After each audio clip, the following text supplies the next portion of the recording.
Well, good evening, City Church and friends from abroad. It's so good to be with you here now in this moment. I'm excited to introduce our guest this evening, a friend of ours that has actually been a friend of the ministry for years now. We were introduced by a mutual friend down in Florida, and they shared with us what they're doing around the world.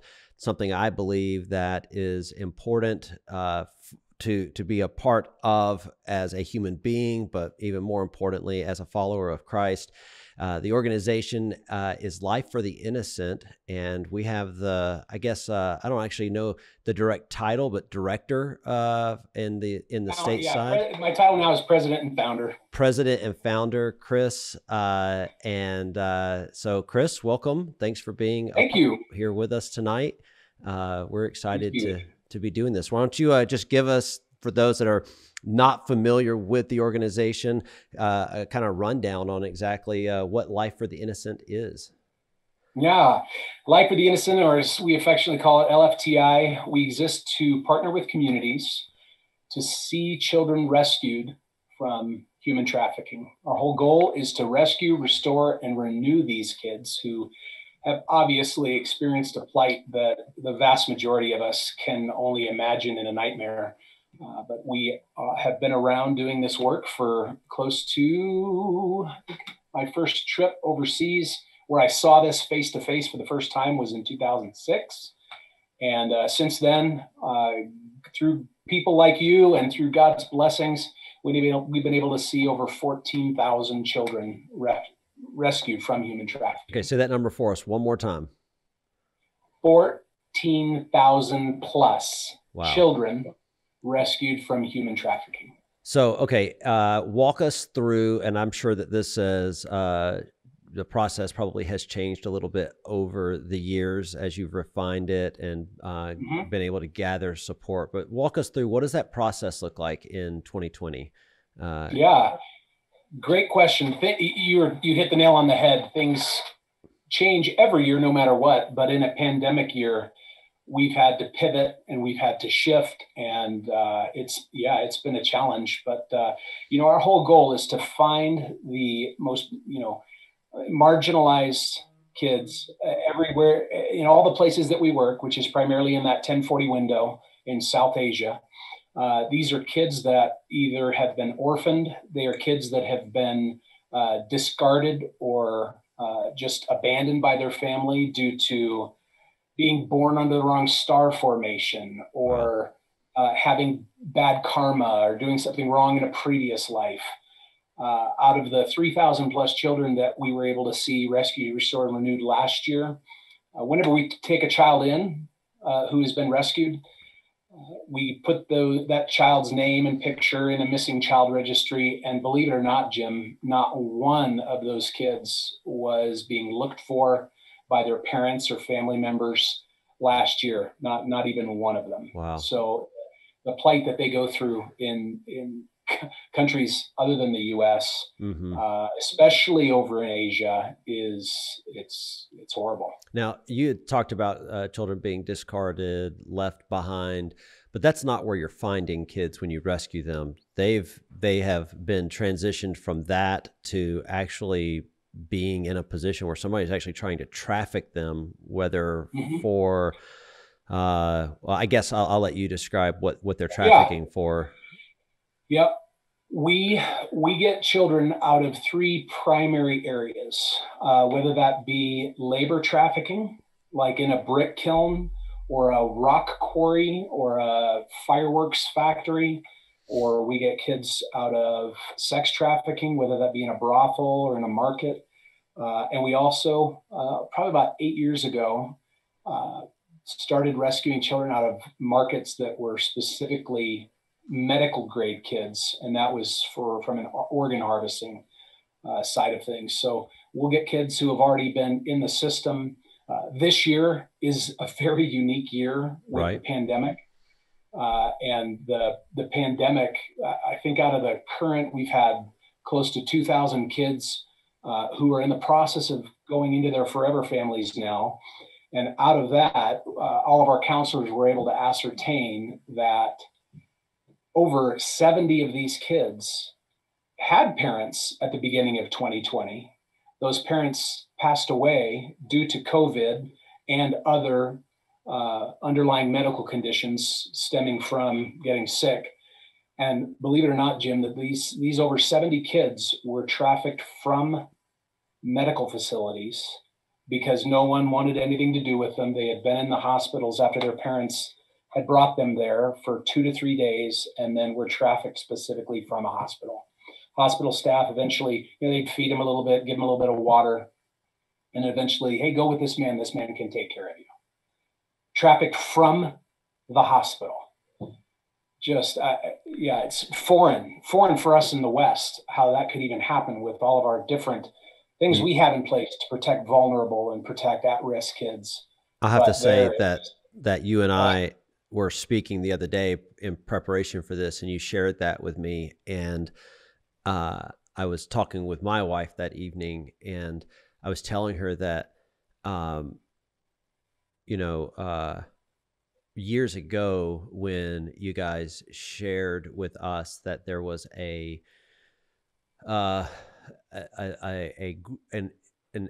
very rapidly quick growing market for organ harvesting. I remember very vividly when the team was in town here in Savannah, and they were talking about this. And I remember just that was such a feeling of horror, that I felt. When you shared that with me the other day, it made me angry. I was mad the rest of the day. I was mad because I feel like that these are the types of things that the whole world should be getting behind stopping, but instead, it's politicized. It's used as a conversation piece to try to push another objective. And regardless of our backgrounds, we should be able to come together and say, this is getting out of control. And so to find out that we already have families who are suffering with the loss of COVID, but to know that somebody in a hospital has the audacity to send a child out. And of course, we don't know all the details that are there, but what we do know is that they were, it took your team, you guys coming in to rescue them. And what happens from there? I know you talked about, you've talked about forever homes. What's the next step? We rescue and then. Yeah, great question. Our whole focus is that when children first come into our homes, and we've got over 75 rescue facilities scattered throughout South Asia. When the children arrive, we give them as much food as they want to eat and let them sleep as long as they want to sleep, because those are usually the two things that are withheld by the traffickers to get them to comply. We then get them through medical checkups to make sure that they have proper immunizations, that if they have any medical conditions that require medicines or medical care, that we get that taken care of right away. And then we've got a team of over 100 licensed counselors, master's level or higher, that then intervene and begin that restoration process. They're immediately matched with a family based on language and culture, depending upon what their background is. I've had a lot of different families, wonderful families with big hearts in the United States, reach out to us and, we would love to adopt. And adoption it's an incredible thing. We've actually adopted two girls from China, and it's wonderful. It's such a beautiful example of what we are in the body of Christ. We've been adopted by Jesus. But we want to try to minimize any shock or any just a change that the kid needs to go through. We don't want them to have to learn a new language. So thankfully, God has blessed us with an abundance of Christian families in South Asia that speak these kids' languages and are familiar with their culture, because the East and the West, it is a huge difference in culture. Right. So thankfully, we've got a lot of families that the families are actually part of that restoration process. Awesome. And we actually learned that a while back, that at the beginning, when we were learning things, back when you and I first met and I had the opportunity speak at the locations where you guys were and meet a bunch of people from Savannah. Loved it, by the way. We did not have families as part of that restoration process with the counselors Right. way back then. Okay. But now we have found that that has such an incredibly powerful impact in these kids' lives to it really that it shortened our restoration process having the families involved from the very get-go. Right. You know, and that's nothing my wife or I experienced when we adopted from China. The first time we met, I still remember so vividly them bringing my two girls in 2 years apart, bringing the girls in, and that was the first time we met. And then it's all right, yeah, come back here in 24 hours. We just want to make sure you still like them. And then we hung out there for a week and flew home. So we learned a lot in the whole placement, adoption, restoration process, as we call it, to give these kids the best opportunity that they can have for success. Yeah, and probably unlike the girls that you adopted, you know, as a whole, most every one of these kids have had some type of traumatic experience. Yeah. We actually, for the most part, yes, okay. And that is the case. We have learned so much on trauma counseling and trauma-informed care. Yeah. Actually, from our own daughters, our second daughter that we adopted, we got her when she was 20 months old. She weighed 16 and a half pounds, couldn't stand up, couldn't walk, had a bald spot on the back of her head because she basically lived in a crib. Okay. So that was a mistake on my part. I'm sorry about that. No, don't worry about it.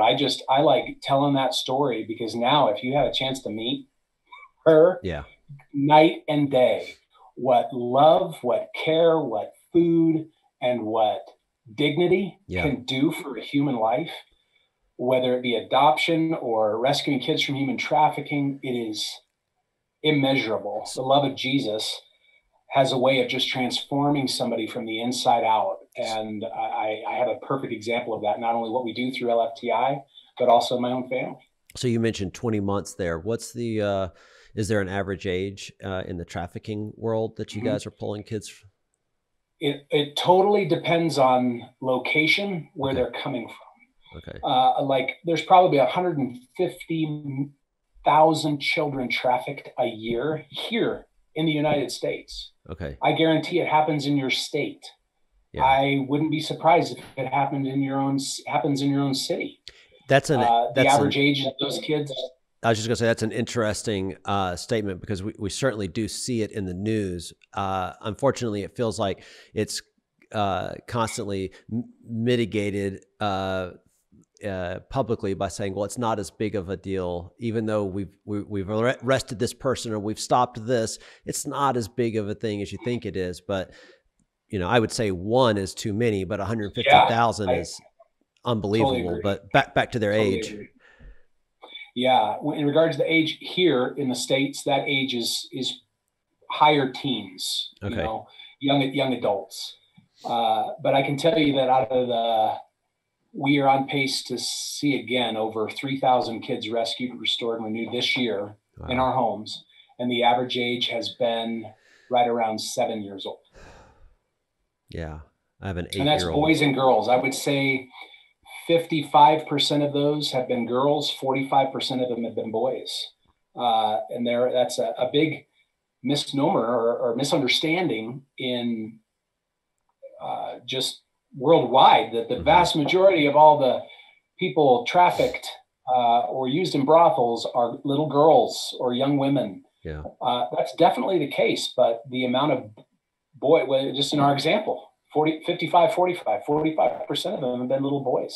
Well, and the one of the things that I would say to be true is that as sin creeps into the world, and I really feel like Paul does a great job laying this out in Romans chapter 1, you know, sin builds on sin. And, you know, he lays out the arguments for how to identify when a society has really gotten to a place of just real debauchery. And so, where the data might not have supported the idea that there were as many boys 10 years ago, 20 years ago. It certainly, I think, lines up with what we're seeing in the lusts and the desires of humanity that has been continued to be in its depravity, as you mentioned, but just continue to grow. And so that it's hard to hear, but it is not shocking to hear. Now we haven't really jumped into so you're stateside, and there's a whole team that is based out of parts of South Asia, and one of, I guess, your counterpart. You want to tell us a little bit about him and what he's been up to? Yep. So Sam is really how all this began. Yeah. I met Sam in Colorado back in 2004. Sam's not his real name. He's got a different name, but just for security purposes. That was why I posed the question the way I did, because of security. I wanted you to jump into this and cover it. So go ahead. Yeah, Sam is one of the most amazing people I've ever met. He's by far probably one of the smartest people I've ever met. Extremely brilliant in all things of the world, really. He speaks a bunch of different languages. He's got a number of different degrees. And when Sam and I first met, I knew it would be something special. So I got to know him over the course of a couple of years back in the mid 2000s. And then there was that spring of 2006 trip when I went over to South Asia and saw kids being trafficked firsthand. Sam he's been doing great. Unfortunately, with COVID, he has been stuck away from his family because the country that his family resides have shut down all of the commercial air travel and aren't letting anybody out of the country. So he doesn't want to get stuck sneaking in. He doesn't want to get caught sneaking in. He doesn't want to get stuck from being able to continue to do the work that he's doing. Right. Thankfully, all of our staff on the ground, the boots on the ground, Jim, they are all indigenous people. We don't have any American staff working overseas.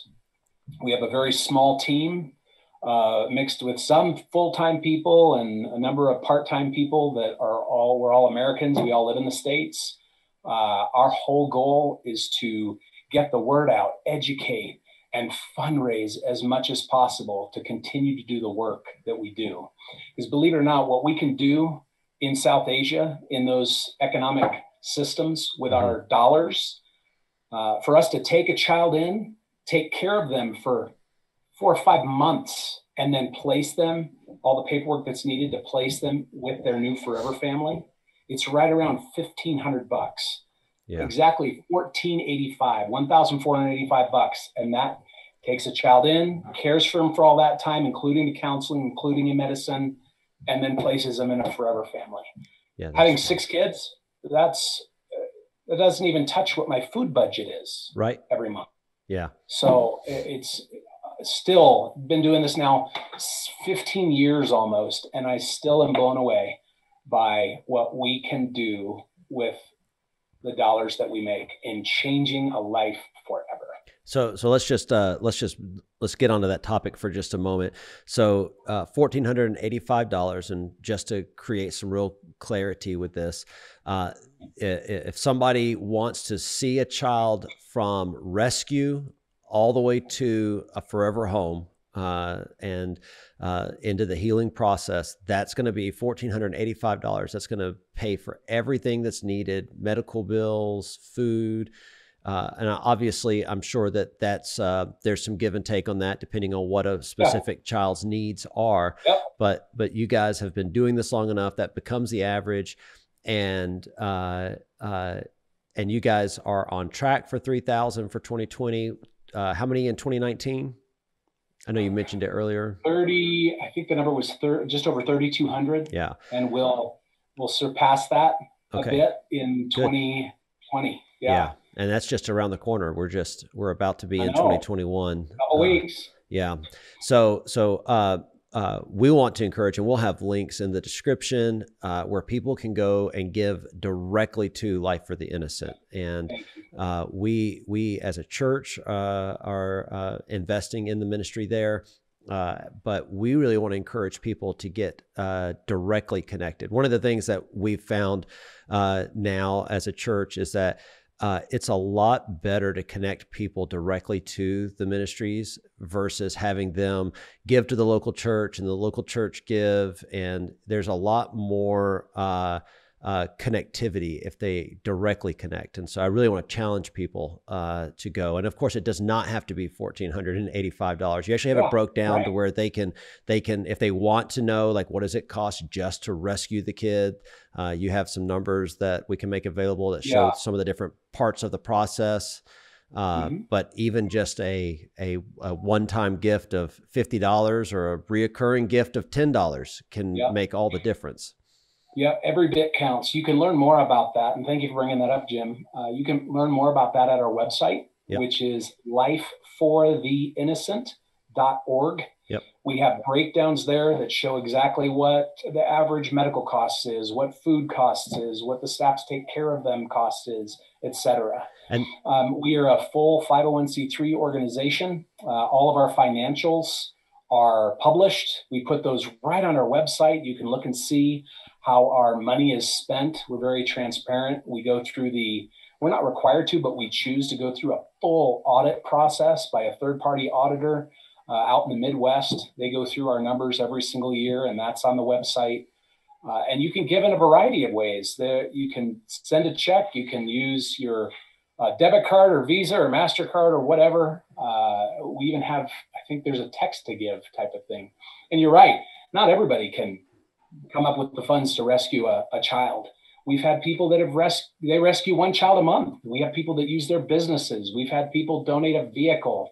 That one's a little bit more difficult but we've had people make stock donations, you name it. There are so many ways. We've had children bring us a Ziploc bag filled with like $5.87. And here's an idea. This is what I've been saving up. Give this to the kids. Here's an idea. Maybe identify with a couple of families if you're watching right now, and maybe a small group, and you guys say, okay, we're gonna attempt to rescue 2 children this year. There's 5 families involved. We're gonna divide up based on what we're able to do. But if you'll do that together, what you'll be able to do is celebrate together as you've been able to do that. And also on the website are some victories, some stories of what God has been able to do, and you can actually see some faces and some smiles, and of course everything and videos. There's a whole bunch of there's a video gallery there. And one thing I'll leave you with is we are just now we've seen this happen, and we're now beginning to see it more. We actually have children who were rescued 10, 15 years ago that are now actually working in the homes, taking care of other rescued kids. That's awesome. That it's come full circle. And that's been one of the most encouraging things in the last 2 years to begin to see that happen. Because that was our hope and our prayer all along, is that the rescued would become the rescuers. Shift gears just a little bit. It's a topic I don't want to forget to talk about, because this one really touches my heart every time you talk on it. And it is probably, I think, the sadder part of what you guys do. But rescuing a child does not always end in a forever family. I know that Sam has shared stories of children who have been so abused and so hurt that their lifespan was cut short. I know that with the way that you guys have been able to manage what you do, you've effectively been able to get to kids faster than you used to be able to. My understanding is that the survivor side of this is radically higher than it initially was. But could you maybe just talk about that? Because I think that's a fair thing for people to understand. This is not all sunshine and roses for these kids. We've had a number of kids throughout the years that have, by the time that we bring them into a home, we've had, I wish I could say it was just a few, but we've had hundreds over the years of kids that have been infected with AIDS or tuberculosis or meningitis or whatever. In a lot of these countries, they are still dealing with things like typhoid. They're still dealing with things like cholera. Mm-hmm. And we've lost a number of kids. Thankfully, that is a lot less now than it used to be, but it's a reality. It's a reality. There, we have taken in. I am remembering one child now. It was a boy, and needed not just medical care, but needed surgery to live under somewhat normal life. Right. So that is a reality of what goes on in our world today, and that's really why we try to focus not only just on what we're called to do, rescuing, restoring, renewing children from human trafficking, but we are also so focused on making sure that the gospel gets out there. Yeah. Because there's no way we can rescue all Right. the kids. There's so many millions, 30, 40, 50 million people trafficked a year. But we do know that the one thing that is our sword is the gospel. It's the word of God changing people, like I said before, from the inside out. Yeah. And that's really the weapon of our warfare. So we plug every home is connected to a church, which then has all the micro churches and small groups. And yeah, we want to make sure every single child has the opportunity to hear the gospel, to hear that there's a Savior who intervened. Right. And it's just such a blessing to be a part of it. And that's what it's not that we have to, we get to. Yeah, I know. I think that's so much of what Jesus' heart is. I'm not here telling any of you guys have to do this. You got to get on board. No, you get to. Yeah. And whatever it is, if it's feeding the poor, if it's taking care of homeless or the widow or the orphan or the trafficked, we get to join Jesus and be his hands and feet here while we're alive. And what a joy it is to be partnered with the God of the universe. One of the things that I've been talking about in teaching lately is around this divide. It's a mindset that, the most important thing is to do. Like, we got to go out and rescue. We got to go out and rescue. We got to go out and rescue. And secondarily is the gospel. And and then there's the mindset that, and if you don't think that way, then what you think is that the gospel is more important than helping people. And the truth is that they actually are. The gospel is about helping people. They're linked hand in hand, and we don't have to settle for one and giving priority. And when we talk about oppression and we talk about people needing to be rescued, we understand that the physical oppression and hurt that they're experiencing here is temporary anyway to the eternal. And there's an oppressor that wants them for eternity. And so the greatest thing we can do is sharing the gospel, which is why I'm so passionate about organizations like yours, because you guys do more than just help the people or help a child into a home, but you're helping in their eternity. There's an eternal side of this. And we celebrate that the rescued are becoming the rescuers, and we can celebrate that they are our brothers and our sisters for eternity.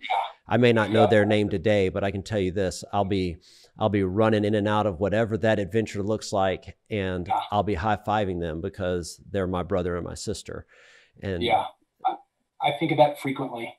When my time comes, hopefully it's a long time from now. Right. Our goal is to see 100,000 children rescued in my lifetime. Let's do it. That's been my goal. That's the board's goal, our team's goal, our staff's goal.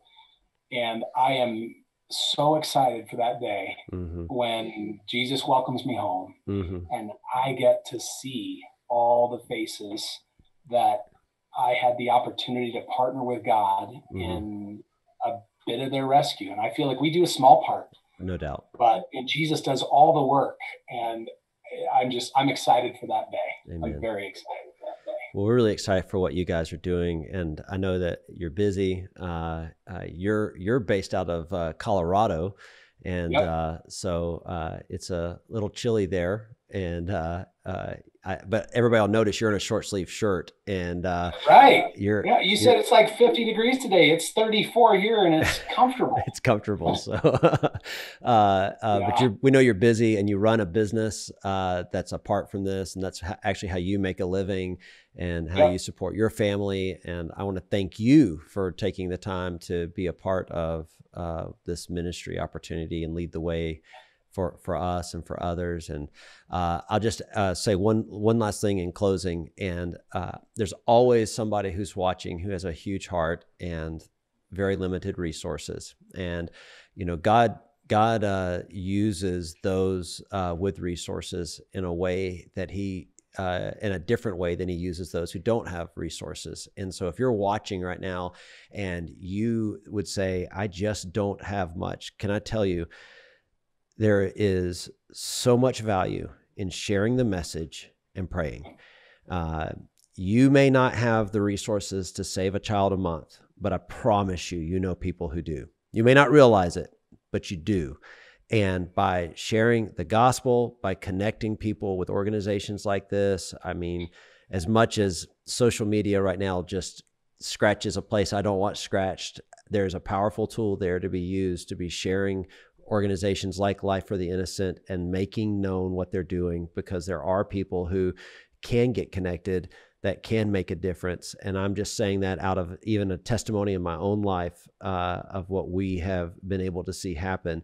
So be in prayer, be sharing this message. And then if you're able to, invest in helping to rescue a child. And maybe we can do a follow-up to this once you get your 2020 numbers in, and we can celebrate some goodness out of this year. Yeah, absolutely. Amen. Yeah, we are grateful for your church family, Amen. and we are linked in the gospel. Again, if you want to follow up any more and learn any more about what we do, you can go to lifefortheinnocent.org. We've got a big Christmas campaign. Our goal is to raise just under 300,000 to make impact in these kids' lives. And thank you. Yeah. Thank you so much. Yeah. And we're, City Church is going to be sending in, I talked with you the other day, we're going to be sending in $5,000 to that. So, we're encouraging people to go above and beyond in their giving. Again, the link to the site you'll find in the descriptions, the bios of this video. Please like, comment, and share, and connect others with the message. Amen. Well, Chris, thank you again for taking time to do this. And we look forward to continuing to hear the testimony of what God's up to.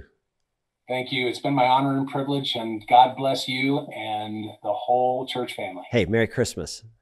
Merry Christmas to you too. All right. We'll talk to you soon. All right. Bye. Bye.